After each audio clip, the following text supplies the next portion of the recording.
គិតបែបណាល្អហួចចេញមកលាតត្រដាងរឿងជាច្រើនពាក្យពត់ម្ចាស់ brand ឡាកាម៉ូដែលកំពុងរងការបាច់ញែកទទួលយកធម៌ពលគ្មានជាតិហ្គាជាមួយគ្រុឌជួឆើតមិនត្រឹមតែយានយន្តថ្មីទោះជាយានយន្តកំពុងប្រើប្រាស់ក៏អាចយកការគ្រីមក LLC ដើម្បីទទួលបានប្រាក់កម្ចីរហូតដល់ 75% នៃតម្លៃយានយន្តដែលកំពុងប្រើប្រាស់ជូរីល្អហួយយុវតីដែលមានប្រជាប្រិយភាពនិងជាបបកញ្ញាវ័យក្មេងដែលស្រស់ស្អាតកូនស្រីអតីតតារាសម្ដែងដេនីខ្វិន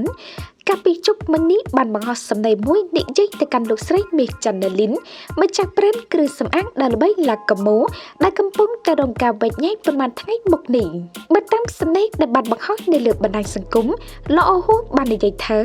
ទោះបីជាមនុស្សមួយចំនួនមើលទៅមេឃចន្ទលីនថាជាមនុស្សបែបណាប៉ុន្តែសម្រាប់ខ្លួនគឺតែងតែមើលទៅម្ចាស់ brand រូបនេះជាមនុស្សស្រីម្នាក់ដែលតែងតែឲ្យតម្លៃទៅលើមនុស្សនៅជុំវិញខ្លួនមានទឹកចិត្តបរិសុទ្ធមិនគុំគួនទៅលើនរណាម្នាក់មានមនោសញ្ចេតនាមានចិត្តសប្បុរសធម៌និងមានភាពស្មោះត្រង់នៅក្នុងខ្លួនការដែលជូរីល្អហួយចេញមកអះអាងថាលោកស្រីមេឃចន្ទលីនជាមនុស្សបរិសុទ្ធបែបនេះគឺដោយសារតែនាងមើលឃើញថាក្នុងរយៈពេលប៉ុន្មានថ្ងៃមុខនេះមានមហាជនអ្នកលេខបណ្ដាញសង្គមបានរិះគន់វាប្រហារទៅលើម្ចាស់ brand រូបនេះពាក់ព័ន្ធនឹងផលិតផលដែលនាំចូលពីប្រទេសសៀមនិងបានប្រកាសដាក់ប្រូម៉ូសិនលក់មិនចេះអស់ស្តុកក្នុងនោះសូម្បីតែអតីតបបកញ្ញាកម្ពុជាឆ្នាំ2024កញ្ញាប៊ីសេធីរីក៏ឆ្ងល់ពីរឿងនេះដោយតាមរយៈវីដេអូឃ្លីបមួយប៊ីសេធីរីបាននិយាយដោយមិនបញ្ចេញឈ្មោះថាម្ចាស់ brand ធំមួយលក់ស្តុកផលិតផលសៀមមិនចេះអស់ហើយក៏មានអ្នកលេងបណ្ដាញសង្គមបានវែកញែករហូតល្បីដល់ឈ្មោះម្ចាស់ brand ឡាកាម៉ូចេញមកឆ្លើយតបវិញទាំងទឹកភ្នែកសស្រាក់ទៀតផង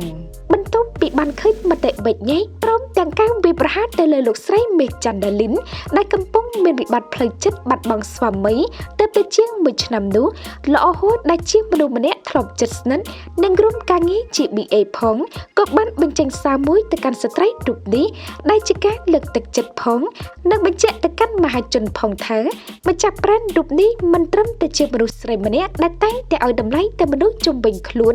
និងមានទឹកចិត្តបរិសុទ្ធមិនគុំគួននោះទេថែមទាំងមានមនោសញ្ចេតនាមានចិត្តសប្បុរសធម៌និងមានភាពស្មោះត្រង់ទៀតផង